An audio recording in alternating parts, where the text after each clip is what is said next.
Ladies and gentlemen, I'm deeply ashamed. As someone from Switzerland, it's already 10:01. That's not something that we used to do in Switzerland. So my name is Pierre Dillenbourg. I'm from IPFL, the Swiss Institute of Technology, the one that got this 1 billion project you heard maybe about, is modeling the brain. And we have 3 panelists today.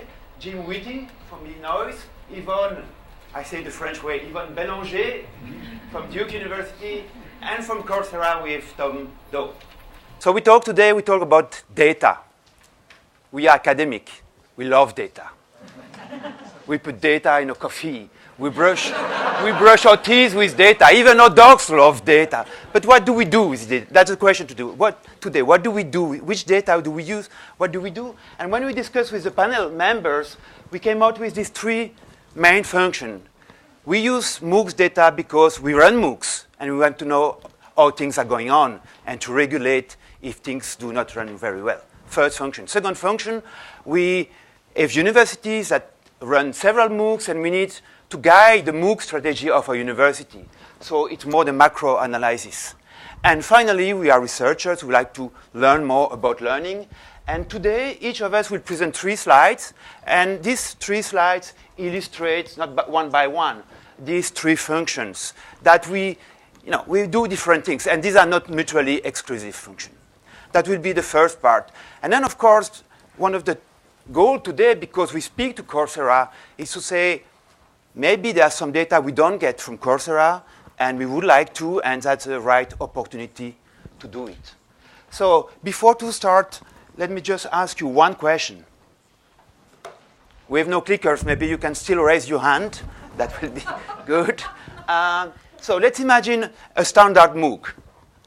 You take 2 hours lecture. That becomes more or less 6 videos of 15 minutes, something like that, 12 minutes. Okay, how much do you think it takes for an average student to play and answer the quiz of these 2 hours? 1.5 hour, 3 or 5? So here you must answer, okay? So who believes 1.5? Please raise your hand. Okay, who believes 3? Good. And 5, some pessimists? Yes, some pessimistic and realistic people. Because we had a funny thing this semester, since February, is that some of our students on campus are following 3 MOOCs. And when we ask them, the answer is one of the MOOC takes 3 years, one of the MOOC takes 5 years. Why do I point that? Is that when we talk about a MOOC, it doesn't mean anything. There is not one MOOC. We cannot say MOOCs are good, or we cannot say wine is good, okay? There are some fantastic wine and very bad wine. We cannot say MOOCs are good, but we have to say it. We are forced as scientists to generalize a little bit beyond one experiment. So that's all the tension of data analysis. We need to do a bit of overgeneralization. We cannot say all my results are specific to one MOOC. It makes no sense. But we have to go through reasonable overgeneralization. It's not because one MOOC gave fantastic results that the next MOOC will not be extremely bad. That's my point. Okay, so let's go into data, and the first speaker is Jim Witte. Thank you. So I have to admit that I drink my coffee black, so I don't put data in it too much. So thanks for everybody for coming. I've really enjoyed the conference session so far, and one theme that I've really seen in a lot of the sessions is that there are a lot of folks who are doing MOOC research, people who are trying to improve their MOOCs, people who are trying to gain a better understanding of the whole process, researching various pedagogical practices on a large scale, and certainly Illinois is interested in doing that as well. And we're asking ourselves also the question, what sort of MOOC style innovations might be applicable to our course offerings back at Illinois. And so one of the things that we're doing is that we are starting to gather data across all of our Coursera courses.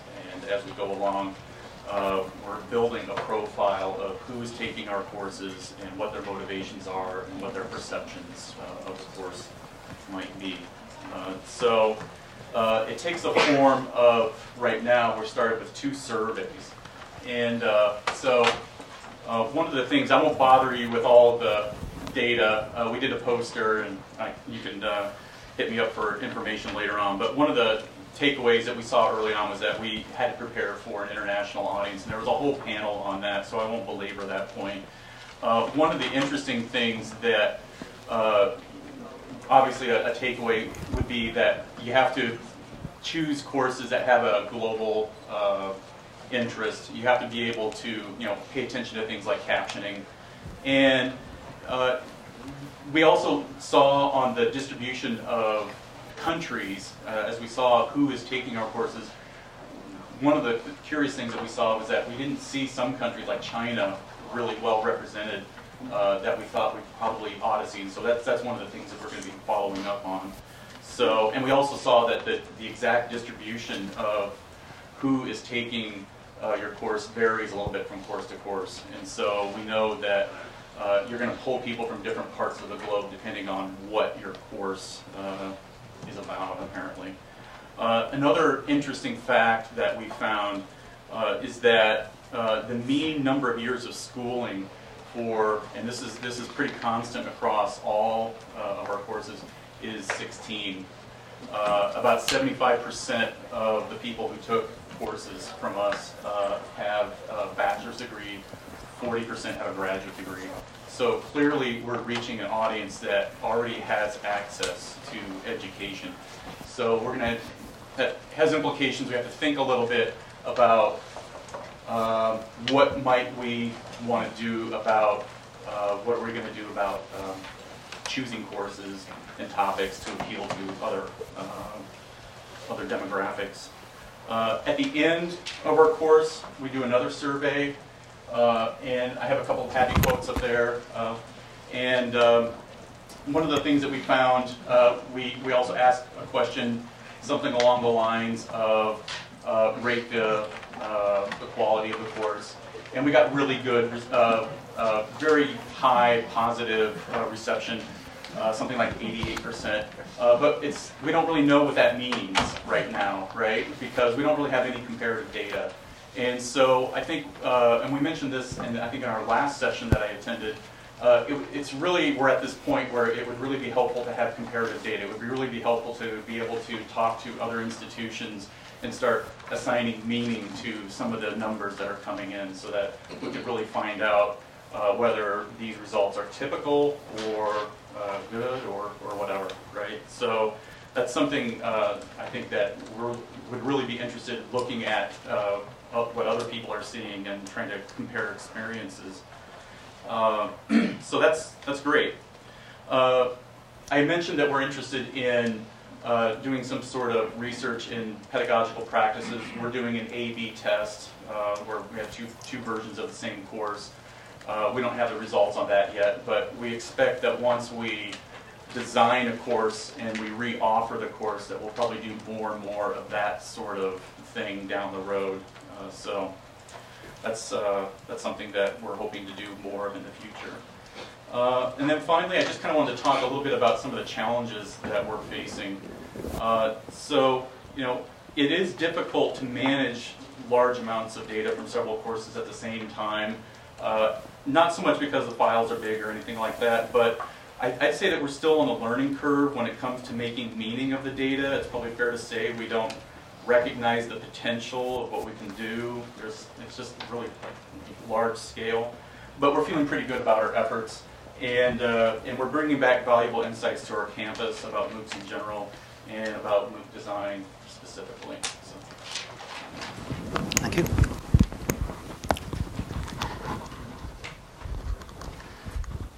So, next speaker from Duke, Yvonne Belanger.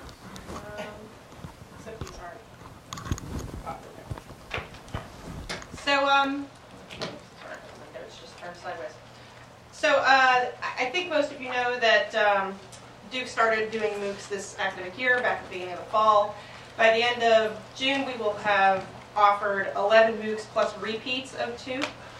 So most of the slides I'm going to show you use data from the 5 that we had completely completed and had final data from at the time that we did this. So it's kind of a blurred snapshot of a moving target a lot of the time, but But in any case, one of the things that I think we've been very interested in from the beginning is the general question of, are Coursera's, what does a Coursera student look like? Is there a typical Coursera student, or are there several kind of archetypes of Coursera students? What kind of students take courses on Coursera, and what motivates them to do it, given that at least when we all started this, they weren't going to get anything for it but a piece of paper.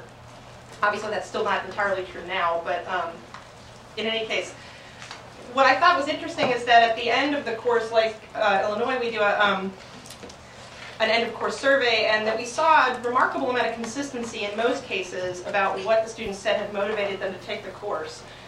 By far and away, it's just sort of a general interest in learning or in the topic of the course outside of other considerations that seems to be the most common factor among the students, they just want to learn. But we have seen some variation among among courses, and what's graphed here is, again, across courses. So we see that, say for example, whether or not professional development is a motivator for students is not consistent across courses. And so obviously that's telling us something about certain types of courses, the subject or the design or something, the length, maybe, that appeals more for students who are interested in professional development. So we want to learn more about that. So for example, the high point on that professional development is the image and video analysis course that just finished. Almost 60% of the students in that course said they were in it for professional development. A very sort of practical, applied, technical course. The lowest point on the professional development end of the spectrum was, I think, our astronomy course. So it just didn't really appeal to students who were in it for professional development. We are still seeing a really pretty high percentage of students who are just interested in MOOCs in general. And so you and I know that, like, I think everyone in this room is enrolled in a MOOC, and if you're not, you should be.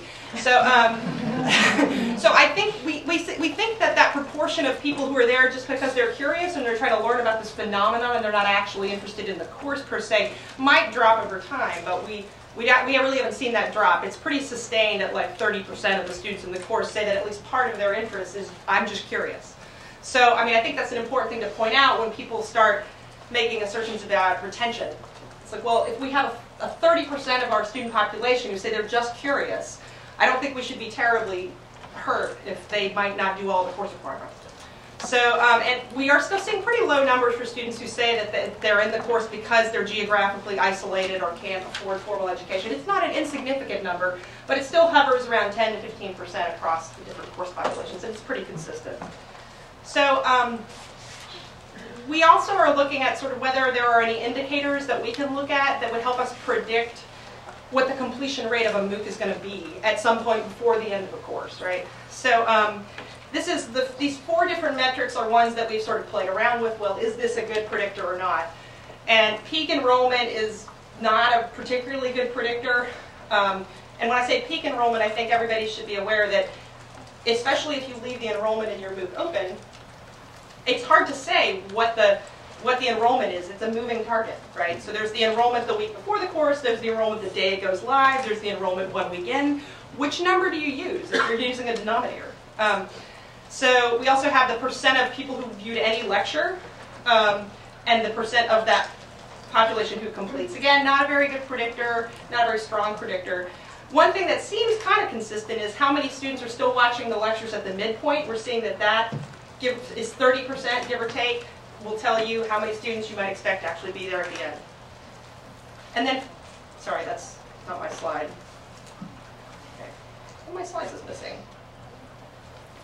Maybe there is one at the end that Okay. I forgot to move. Yeah, so I'm going to go ahead and let Tom go, and we'll see if my last slide pops up at the end. But what I have one more slide in this deck that is about benchmarks for retention. Oh, there it is. This one. Yeah, there we go. This got all merged together. So we are interested in whether or not there are characteristics of the course that are helping us decide whether or not we're going to see a high proportion of students finish. Let me point out something about this graph that's a little wacky. It's a log scale. And the reason for that is that the course on the far left, the bioelectricity course, had a total enrollment at the beginning of 10,000 and had 300 students finish.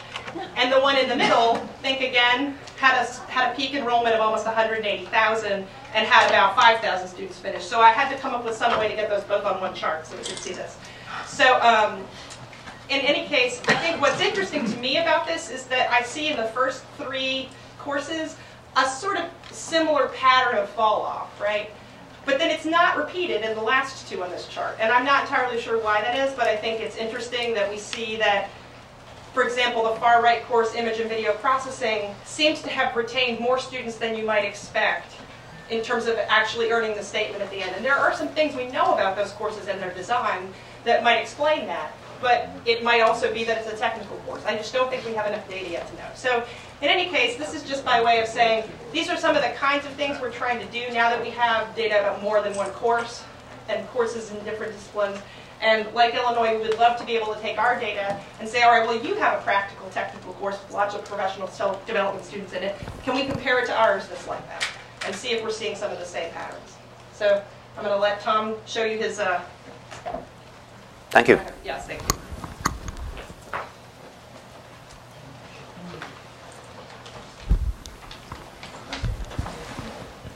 Hi, so for this part, I'd like to focus on 2 different topics. So the first topic I'd like to focus on is the issue of process and getting data from Coursera. So there are certain types of data that we have available now, but also certain types that we're looking to get in the future to try to standardize on. So I'll talk about that first, and then the second part, I want to address the issue of completion rate in Coursera courses. I think this is something that a lot of you have already seen, that the typical standard number for a Coursera class is that... Where are you from? Oh, I'm sorry? Where are you from? Oh, I'm the head of analytics at Coursera. Let's see. So a lot of you have seen in your classes probably that around 5% of the total population of students who enroll in a course end up making it to the end and getting a statement of accomplishment for the typical class. This number varies a bit. I think the 25th to the 75th percentile is somewhere from 4 to 6%, and it varies quite widely by course. So I'm going to address each of these 2 aspects in order. So first, let's talk about research data exports. This is what's available from Coursera today if you're interested in doing research in Coursera data. So the way our data exports are structured, there are really 3 components, 3 main components to the data exports. One, there's form data, public form data, which any student who logs into the website can browse the forums and see what's available there. So in some sense, there's not really a need to worry so much about privacy in the forum since it's actually already out there for people to see. There's general course data, which consists of private records such as course grades, exactly what students answer on different quiz questions, so on and so forth. And then the last category I have down here are what are called written assignments, such as programming assignments or maybe peer-graded assessments. So these are always a little bit trickier in terms of privacy in the sense that with peer-graded assessments or even programming assignments, sometimes you'll have students who want to attribute the work to themselves. They'll, for a programming assignment, they might put their name in the header of the file just as a common practice to denote that this work was theirs. And as a result, putting all this information together in an export raises a lot of privacy concerns. And so what we've done actually at Coursera in structuring our data exports is to separate out each of these 3 components. A public component, a component which is private but anonymizable, and then a third component which is what we call essentially unanonymizable. We can use anonymized identifiers in some sense to try to say which student was responsible for which programming assignment, but we can't come up with a strong guarantee that the data will be fully anonymizable. So to link all these types of data, we use what's known as a de-anonymization mapping. It's essentially a table with 3 columns, and the columns correspond to identifiers that are used to identify students in each of these 3 data sets. So putting these 3 things together, then you have a complete package of all the data that's available in a particular Coursera class. Besides the data that's available in the class, we also have what are known as Clickstream logs. Sometimes you might hear us refer to it as our eventing system. But basically what the Clickstream logs do is they allow you to have essentially a click-by-click view of where exactly students go on our website, but they're not limited to just Clickstream events. We also capture information regarding video playing, such as when you pause a video, when you stop the video, when you press play again, when you seek to different positions in a video. So some of our early analysis allows us to see things such as, if you have a video, students will often have varying behaviors such as slightly clicking forward, bit by bit in the video in order to advance the video to parts that might be interesting, or zooming backwards to parts that correspond to interesting examples. So the way our current procedure works for getting this data is typically at each one of our partner institutions, there's an institutional data coordinator who works with course ops to perform a data export. And so we have a standardized data export mechanism as well as documentation that's available online for exactly all the fields in each of these data exports. And if you're interested in this is something that we can you can actually find on the MOOC on MOOC forums.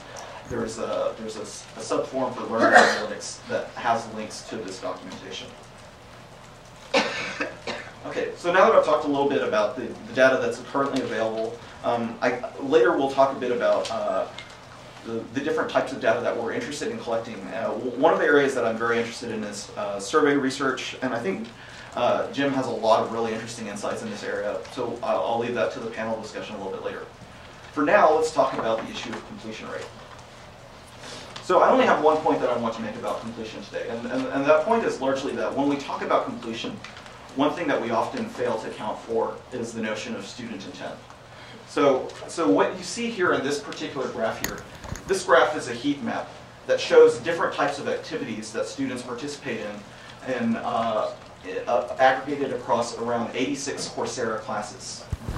And so in this particular heat map, the areas that are red or yellow correspond to the areas of highest activity. I think red corresponds to roughly about 1 million students is what you see here. And then the blue areas correspond to areas of less activity. And so one thing that should be sort of obvious here, let's see, does this pointer work, is that you'll see various, so you'll see various areas where students get to some assessment, and maybe they stop there. They don't do that many more assessments, but they still continue to watch all the lecture videos. So these students are clearly getting something out of the course, even though they're not making it all the way to the end in terms of completion.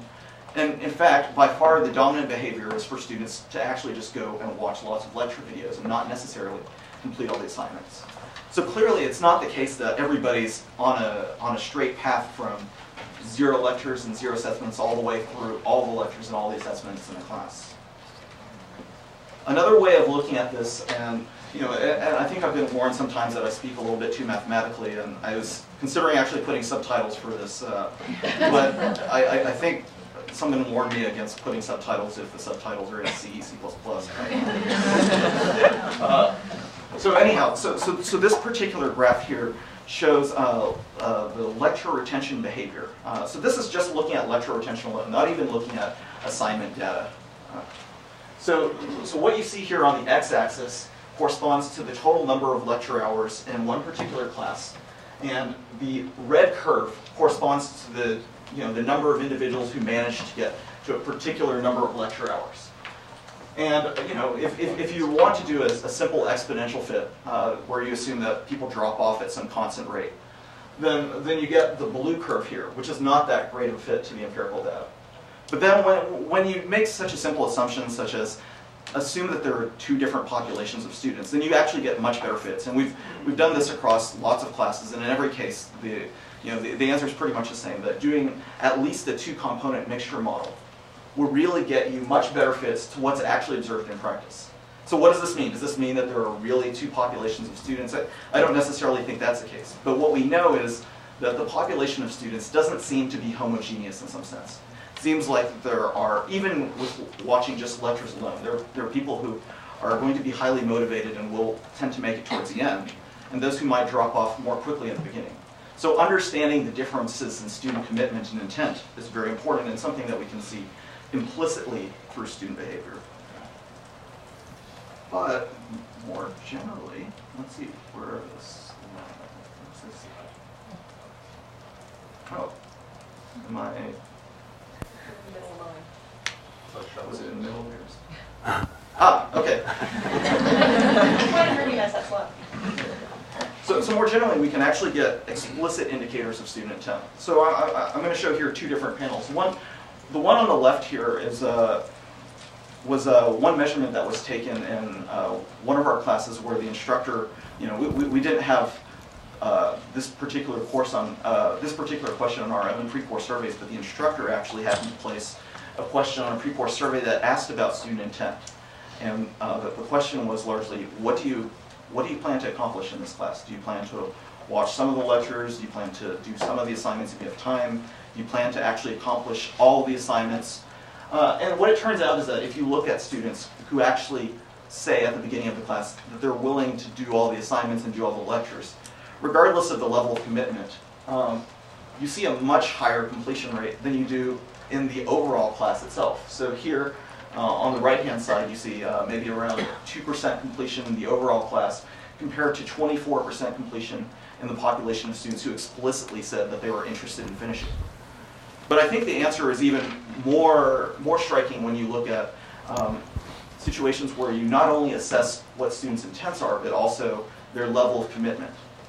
So on the right panel here, we took one of our earliest classes to be offered on the signature track and did 3 types of analyses here. So on the left, you see the difference between non-signature track and signature track students, where in the non-signature track population, I think roughly around 10% of the class actually completed, whereas those who participated in the signature track were up at around 77% or so. We ran a survey of the students who signed up for signature track and who didn't sign up for signature track, and then asked them, you know, what are your intentions for completing? So if you just look at the population of students who were surveyed, then of course you already saw much higher retention. So even the students in the non-signature track part of the class were up at 60% retention just based on answering this one survey.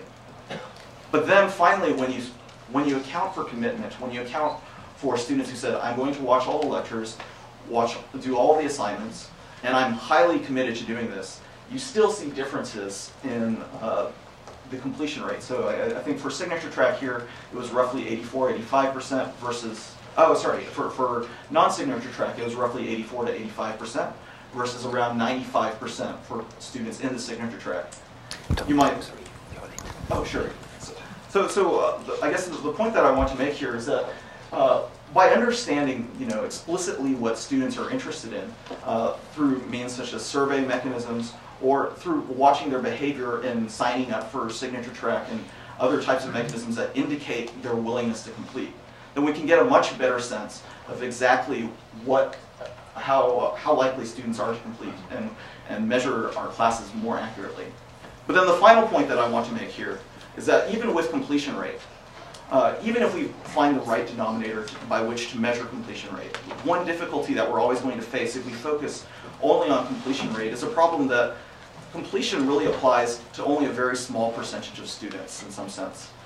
So there's still the outstanding question of what about the 90% of students in Coursera classes who actually don't intend to complete? Is there any way to capture the value there? So I'll end with that. Thank you. So if I find now the last one. Okay, 3 last data. This is very similar to a show that, to a graph that Daphne showed you yesterday. So in one of the courses, we have the students who are inside and outside our university. And for the inside students, the TA grade the work. And for the outside students, we use peer grading. Okay, we cannot offer TA to grade all the work. But the peer grading also concerns our own students. So we could compare the grades given by the peers versus the grade given by the staff. This is here. And as yesterday, you see that the correlation is pretty good. Okay? If you look at, there are not many of them. Okay, we have a small set of data there. But there are not many of them that would have failed based on the staff grades and actually succeeded based on the peer grade. So this is not new, but that's something important when we do research. Sometimes we have to repeat several times the same research, because otherwise we cannot generalize results. It's important that we replicate findings across many MOOCs so that at the end somebody can say, well, across 200 studies, we found a consistent correlation between self-evaluation, peer evaluation and teacher evaluation. Okay, now the next point is that when you talk about data, it's not only about the data provided by Coursera. And we had a very nice experiment. It's still running, actually. We organized study groups. So we said to the students who are on campus, come to our lab, teams of 5, and you watch the MOOCs together. Okay? Some of them prefer to watch the MOOC at home, but those who volunteers come and watch the MOOCs. We have 3 different MOOCs. Watch the MOOC together, either by using individual player or shared player. They love it. I mean, at the beginning they were against it. They love it. They say it's the first. One said it's the first time we finished the lecture and we understood it, because we pause, we replay, we discuss. You know, learning by explaining. It's because you explain to your peer what you understand that you learn, and it's not something you're allowed to do. You know, in a lecture, you can say, "Sir, could you shut up 2 minutes? I want to talk with my friend." And some of the students said, we fear week 8 because we have a semester of 14 weeks, 7 weeks for the MOOC, so week 8 will be face-to-face. They said, we fear week 8 because there will be no pause button on the lecture. So, and the interesting data here, this is the number of times they stop the video, playback, and so this is the interactive playing of the video. And you see there is 2 MOOCs. One is easy, I mentioned it before, and these numbers go down week by week. They play it more and more smoothly. It's not easy, but it's, let's say, an introductory course. And then there is this difficult MOOC. And what happened there on week 3, suddenly it became interactive. It doesn't work? No, it's there. Okay, I keep it like that. So what happened on week 3? We don't know. There is nothing in the log file that tells us what happened. But we videotaped all these groups. So by combining the log file from Coursera with the videotape, we can analyze this data. Should I speak there? Back one here. Yes, sir. Like that? Okay. So what happened there on week 3? This MOOC was so difficult. You know, I saw the guys completely collapsed. And one spent 45 minutes for a 15 minutes video. And at some point of the video, we say, 2 guys will say, this is stupid. We don't understand. Stop it. And now we will repeat to the point or we will really understand. So this kind of behavior, we have to complete the log file from Coursera by this kind of real face-to-face analysis to understand what is going on. With data analytics from Coursera, it's on just one side. We have other tools. And another tool is eye tracking. Okay? We've used eye tracking a lot in research, like microscope of cognitive science. And here is a nice example. You know, some of the MOOCs, you see the finger of the teacher, the pen or the finger, making deictics. That takes a lot of while to make it transparent and so on, a lot of work. So is that good to see the finger of a teacher? In principle, we say, yes, deictics help understanding, so it should be good.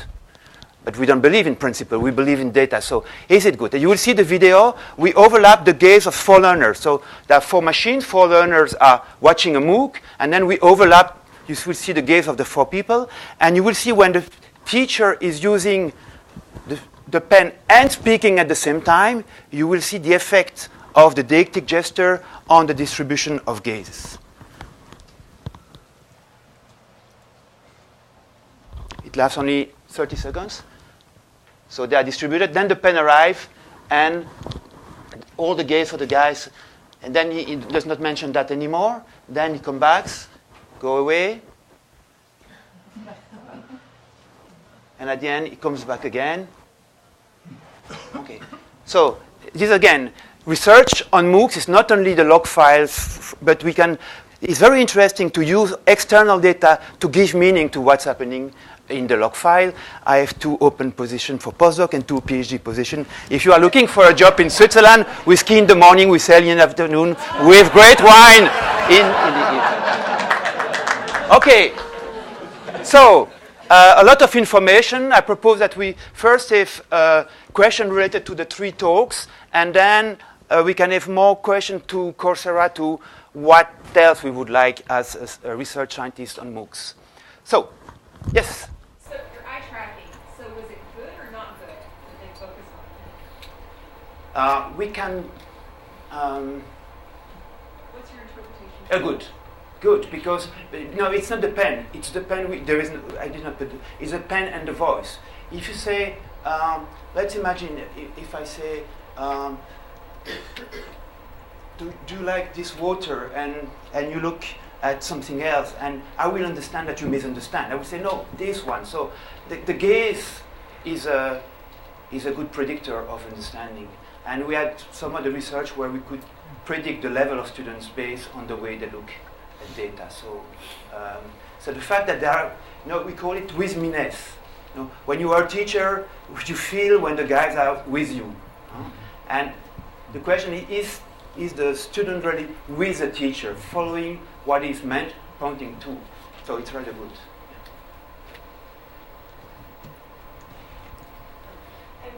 I'm Alicia from Stanford, and a couple of things as we're out of this conversation, and also a question. The first is, we could also be doing some research looking at the patterns of student engagement in MOOCs, and something you might have mentioned earlier today, but particularly louder. Particularly the pattern of these students who are auditors and completers is something we've also seen with a few of our computer science MOOCs, and this is a really interesting point to raise the fact that there are these different student groups that are interested in different things and think about how we can design them better. So if you want to, I can give you a couple of URLs if that's okay. If you want to learn anything more about our work, we're called the Linux Lab, LYTICS. .stanford.edu. There's a lot of our projects going on there across a range of open online learning questions. And then so the other announcement I just wanted to share was that I'm actually organizing a workshop on MOOC research this summer at the Artificial Intelligence and Education Conference, and the URL for that, if any of you are interested in attending or submitting, is moocsshop.org, MOOC shop.org. So that's what I'm hearing is there's a lot of interest in sharing what these different institutions are learning, sort of all doing research on our MOOCs. There's a lot of opportunity for us to share across those research sessions, these little pieces of what we're all learning. That if we put that together, we can really all improve what we're doing around online learning. So I encourage you all to submit something to that workshop. And then on the integration, on the cross-institutional collaboration question, I guess I had a question for Tom. If he could speak a little bit to how he sees Coursera enabling the sharing of data or research results among all of us here. If there's something that they have in mind or can help us do that. Sure. Can you? Yeah, I think you can hear me. So for the issue of cross-institutional sharing, I think right now so far we've been relatively light on requests for data. Thus far, not that many partners have actually asked us for the research data exports. But over time, I think as that picks up, what we'll need to develop systems that essentially centralize the ability to share. So for instance, if for instance Stanford were to allow Princeton, for instance, access to raw data from its classes, then we would need to have some type of platform that would enable that to happen without having the data go through Stanford to Princeton, for instance. So we will work on building that. With one comment, I would be very happy to share our data with you. The point is that when you interpret the data from the log file, you have to know quite well what was going on in the MOOC. And so I would be a bit skeptical about, about having kind of broad, putting together all this data without knowing a little bit what is going on, which kind of exercise, which kind of population, how many internal, how many external, and otherwise we might make silly conclusions if we don't know really what's happening. And I think a powerful thing there will be sort of developing a taxonomy for a lot of these courses where we have here are the types of assignments that we have, here are the types of video lectures that we have, so we can hear the domains there, so we can sort of map we have 5 MOOCs sort of fit into this category, and then those are more comparable than others. But if we develop a set of shared standards among folks who are building and designing the courses and researching the courses, that would be really helpful. Or I would even say that the researcher who wants to analyze the data should do the MOOC first, so you know what he's talking about. I know when we do research, we need to get IRB approval for human subjects. Is that something that Coursera has thought about? You're kind of a class, and there's FERPA issues and IRB issues. How do you see that changing in the next year? So I can tell you what we currently do and where we might need to move towards. So right now, the way our current model is set up, as you saw on one of my earlier slides, is that largely the data brokering now occurs between course ops and the university data coordinator. So the university data coordinator actually has a position that entails a lot of responsibility, because right now they're actually responsible for figuring out the IRB issues, for understanding when, in particular, a particular study needs to get IRB approval, or ensures that all the security procedures are in place. And one thing that we've heard quite a lot at this conference, I think, is the need for more guidance on IRB issues. Not with a lot of different data coordinators trying to solve this problem in parallel. I guess that's very, very difficult to have to solve the same problem over and over and over. So a couple of ways that I can imagine us trying to facilitate a better discussion is to have more work on making common practices for IRBs more well known. For example, in the MOOC on MOOC forums, I think that's a great place for us to discuss how different universities have solved the IRB problem. Actually, can I ask Jim? Would you mind commenting on this? I know this is something that you guys have thought about quite a lot. Yeah. So we did IRBs.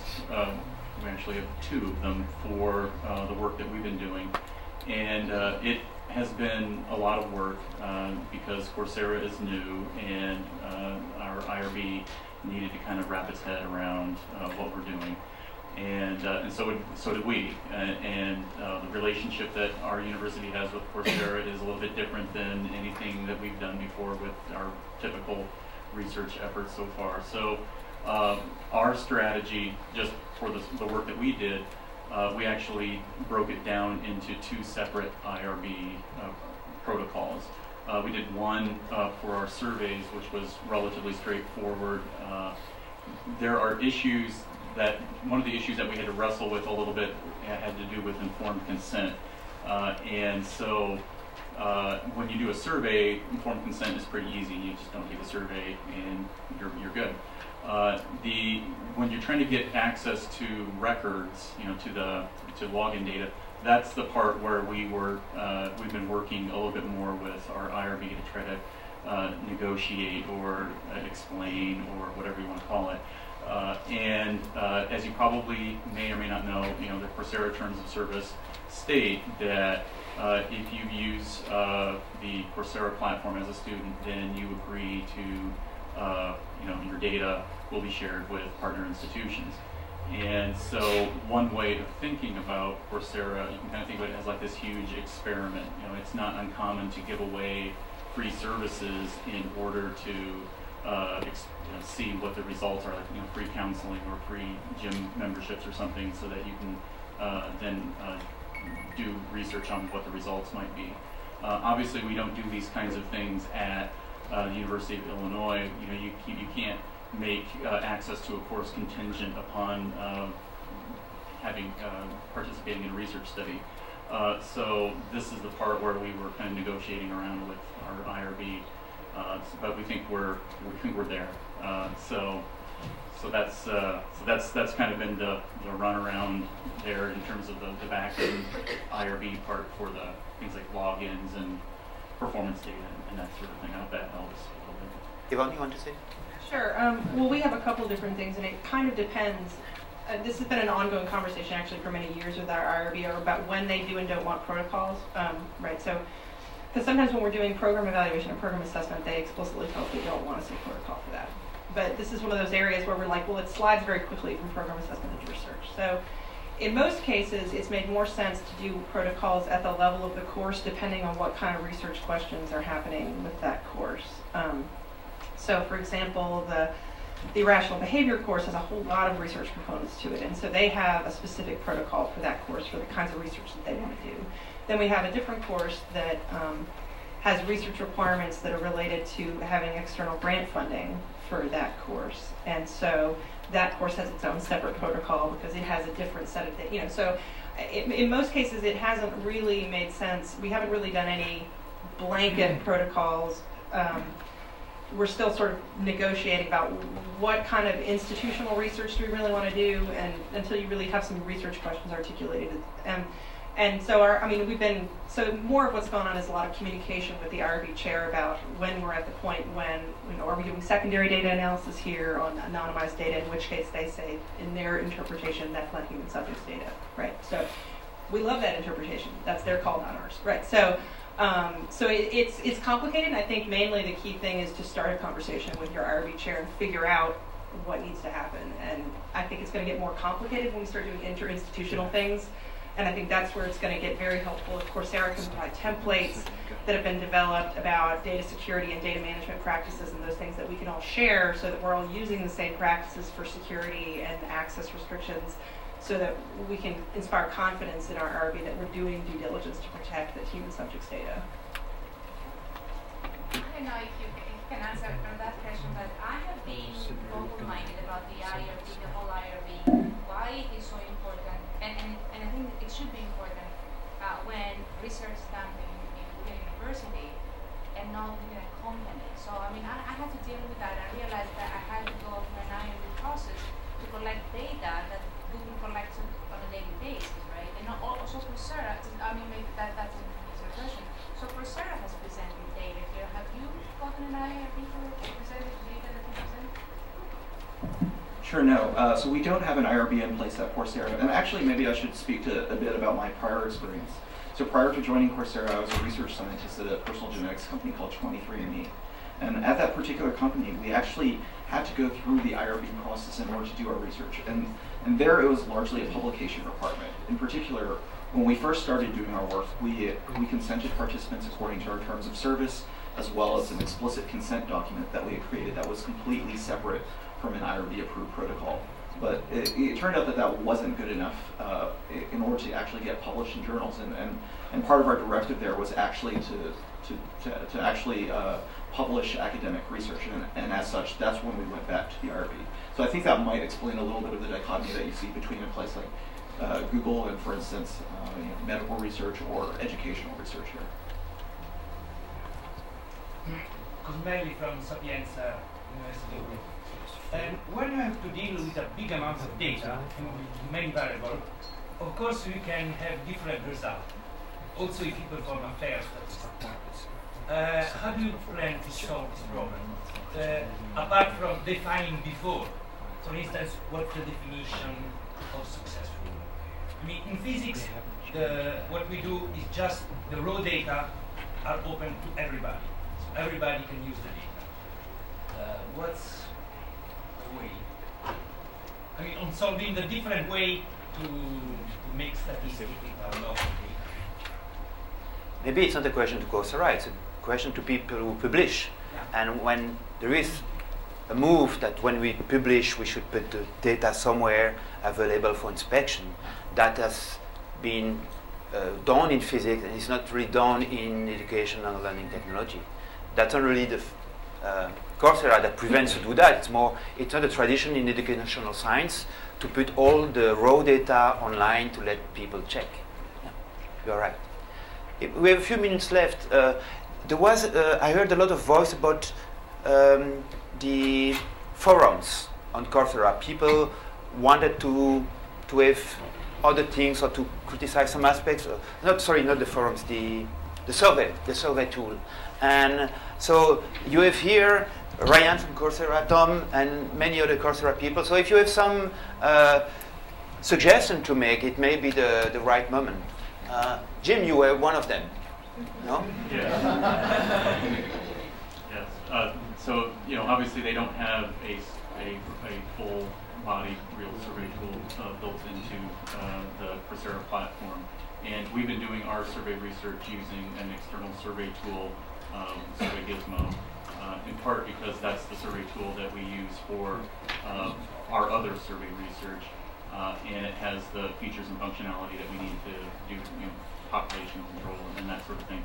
And we can tell when someone has answered a survey and make sure they don't answer it twice and that sort of thing. So, but I've bent Tom's ear a lot, and I'm going to send him some more email, and I think that we're probably going to be able to work something out so that there will be support in the platform down the road, maybe for external survey tools, so that it will kind of interoperate a little bit better. Actually, I'm just going to provide a little bit more detail on what Jim mentioned at the end there. So actually, we do recognize that there are some deficiencies of our current survey system for gathering survey research data. For instance, there are a lot of cases where people want to be able to easily easily perform, say, A/B testing with email surveys, give different surveys to different groups to see how different students react to things. So what we're actually going to be rolling out this next week actually is a new survey infrastructure. I'm sorry, no, not a new survey infrastructure, a new emailing infrastructure, the send emails feature in your course dashboards. And what this will allow you to do is actually to very specifically attach user IDs, like anonymized user IDs for each user as a macro in the email, so that you can actually send out customized survey links, which can then later be corresponded with Coursera anonymized data exports. And then secondly, this new email feature will also allow you to differentially send different surveys to different groups of populations. Largely, this exists right now as sort of a stopgap feature, so that for those researchers who need the ability to get the data and need features that we don't currently support in our system, that functionality will be available. Thank you. We have to be in the closing session in 5 minutes. Quick one.